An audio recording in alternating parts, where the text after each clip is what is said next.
uma grande lição, e neste texto do Evangelho de São Mateus, que também podemos ver à luz do texto de Isaías 22. Ilumina mesmo este texto de Isaías o de São Mateus, à luz do ministério confiado a Pedro.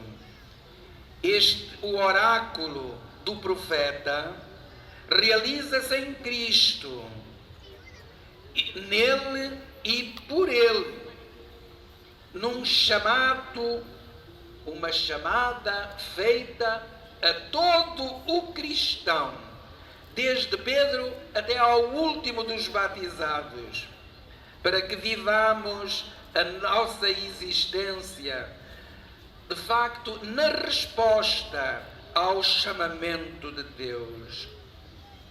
Por isso, irmãos, esta chamada de Jesus, por meio de duas perguntas, põe-nos à prova. O que dizes tu agora de Jesus Cristo? Quem é Jesus Cristo para ti? Esta pergunta é-nos agora proposta, e a resposta a dar depende unicamente da nossa relação pessoal e comunitária com Jesus. Por isso, irmãos, nós temos que dar também uma resposta sincera e imediata. Quem dizeis que é Jesus Cristo? É uma pergunta que nos põe à prova e que nos leva a uma confissão de fé. Por isso, irmãos, procurai dar sempre uma resposta coerente e profunda. São Gregório de Nisa, um dos padres da Igreja de língua grega, dizia que quando nós damos respostas à base de conceitos, Deus é amor, Deus é a verdade, é justiça, enfim, estamos a reduzir tudo às nossas categorias mentais. E São Gregório dizia assim: os conceitos constroem ídolos. A nossa resposta tem que ser viva, vivencial.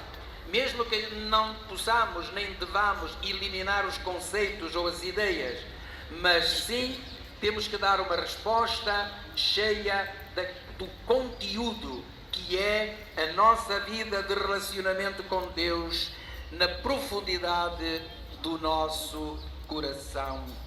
Por isso, como não é possível também, por outro lado, definir a Deus, mas ao menos procuremos dar aquela resposta espontânea daquele amor que nós dizemos que temos para com Ele. Jesus é verdadeiramente o Filho de Deus, o Messias, que o Senhor Deus Pai enviou para nos salvar. E nós não temos, debaixo da terra, do sol, nenhum outro nome pelo qual possamos ser salvos, a não ser o nome de Jesus.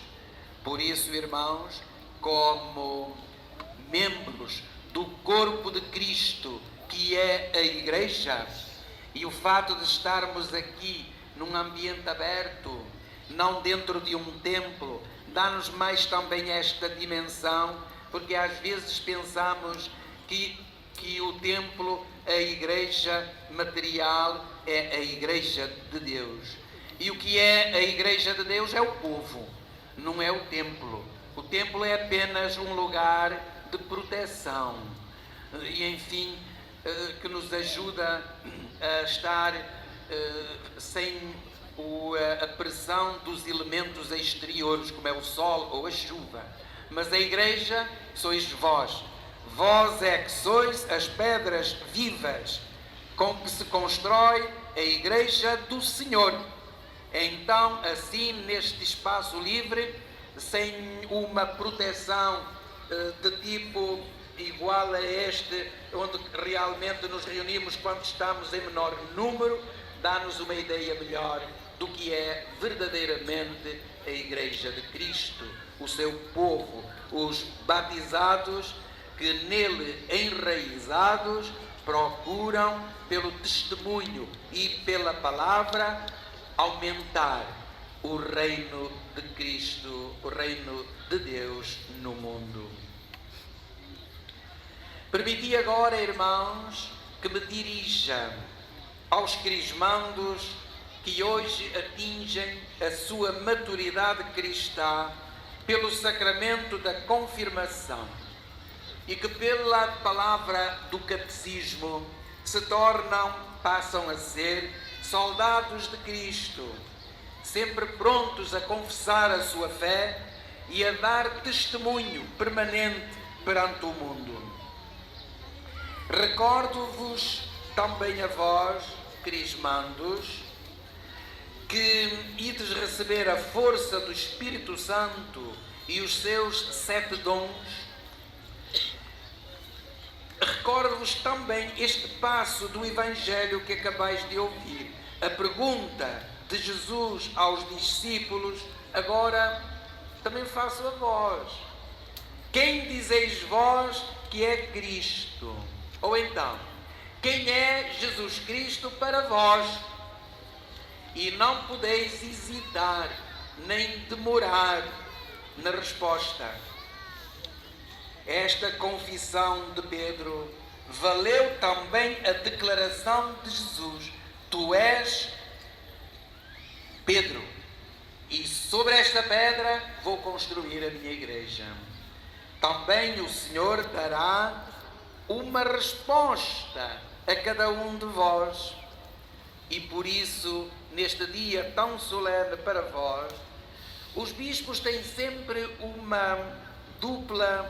um duplo sentimento nestas grandes solenidades de conferir o sacramento da confirmação.